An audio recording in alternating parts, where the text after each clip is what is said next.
Kwankwasa na haɗu da shi lokacin nan za a yi jana'izar, na ce mun ga saƙonku za ku ga namu. Wani gargaɗi da Malam Albani Zaria ya yi wa injiniya Rabi'u Musa Kwankwaso lokacin yana gwamna. Ku kasance da mu domin saurara, amma idan wannan shine farkon ziyartar ka wannan channel ta mai albarka, ka tsaya ka danna mana subscribing da alamar like. Mun gode. Kwankwasa na haɗu da shi lokacin nan za a yi jana'izar, na ce mun ga saƙonku za ku ga namu.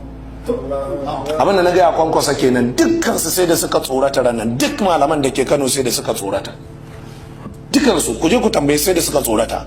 Ce Malam Albani ya dubi Kwankwaso, na ce mun ga saƙonku za ku ga namu.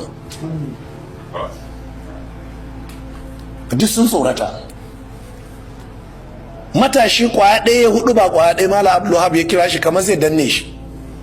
Abdullahi Gadankaya yanzu ya zama PhD holder daga Sudan. Abdullahi Gadankaya shine limamin masallacin Malam Jafar. Ya hudu ba, Malam Abdulwahab ya kira shi, kai kana hauka ne, kana so a kashe kai, ka kai magana wannan. Shi Jafar da kashe shi asara yi, ba izza bace, ba daukaka bace. Nan kashe Abdullahi Gadankaya ba izza bace, ba daukaka bace. Me rayuwar ta tsinana bayan Malam Jafar din? Wallahi zaunar da Abdullahi suka yi, Malam Abdulwahab kamar zai turmushe shi, kana hauka ne, in kama kan kashe kafa, ka ji ka da sace jika kai hudu ba wannan ba haka ba za mu sauke ka. So jama'a kun dai saurari wannan bidiyo na marigayi Sheikh Albani Zaria.